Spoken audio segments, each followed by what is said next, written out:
நமஸ்காரம். வீடா கணேசன் 9715798626. இப்போது ஒரு சின்ன மருத்துவ குறிப்பை பற்றி பேச போகிறோம். நம்ம உடம்பில் வரக்கூடிய வியாதிகள் எல்லாமே வாயு, பித்தம், கபம் அந்த 3 நாள் தான் வருது.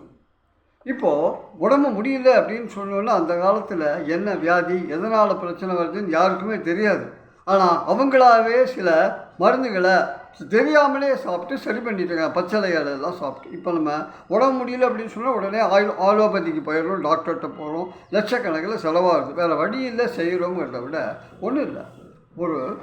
ஒரு வயிறு ப்ராப்ளம் வருது, இன்டைஜஷன் அப்படின்னு சொல்லி எரியப்பம் வருது, நெஞ்சு எரிச்சல் வருது அப்படின்னாக்க சிம்பிளான மருந்து என்னன்னாக்க ஜீரகத்தை லேசாக வறுத்துட்டு அதை ஒரு டம்ளர் தண்ணியில் ஒரு 3 ஸ்பூன் ஜீரகம் போட்டு நல்லா கொதிக்க வச்சு அதை அப்படியே ஃபில்டர் பண்ணிடணும்.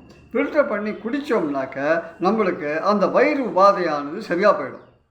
நம்மகிட்டயே எவ்வளோ மருந்துகள்லாம் இருக்குது. ஓமவல்லி இருக்குது, கண்டங்கத்திரி இருக்குது, முருங்கலை இருக்குது, இப்போ எவ்வளவோ இருக்குது. அது எல்லாத்தையுமே நம்ம எதுவுமே இது வரைக்கும் பயன்படுத்தலை. இது எல்லாத்தையும் ஃபாரின்காரன் எடுத்துகிட்டு போய் அதை ப்ராசஸ் பண்ணி பேண்டட்ரைட் வாங்கிட்டு ஒரு மாத்திரையாக பண்ணி ஒன்று 100 ரூபா 150 ரூபான்னு விற்கிறோம். நம்ம உடனே கடையில் போய்ட்டு இது இல்லைன்னா அதுக்கு ஈக்குவலண்ட்டாக ஏதாவது மருந்து இருக்கான்னு சொல்லி கேட்டு சாப்பிட்டுன்னு இருக்கோம். நம்மளுக்கு தெரிஞ்சதுனாக்க சில விஷயங்களை ஆரம்ப கட்டத்திலேயே சரி பண்ணிக்கலாம். ரொம்ப முடியலைன்னாக்கா வேறு வழி இல்லை, ஹாஸ்பிட்டலுக்கு தான் போகணும். நம்ம காப்பாற்றிப்போம். வாழ்க வளமுடன்.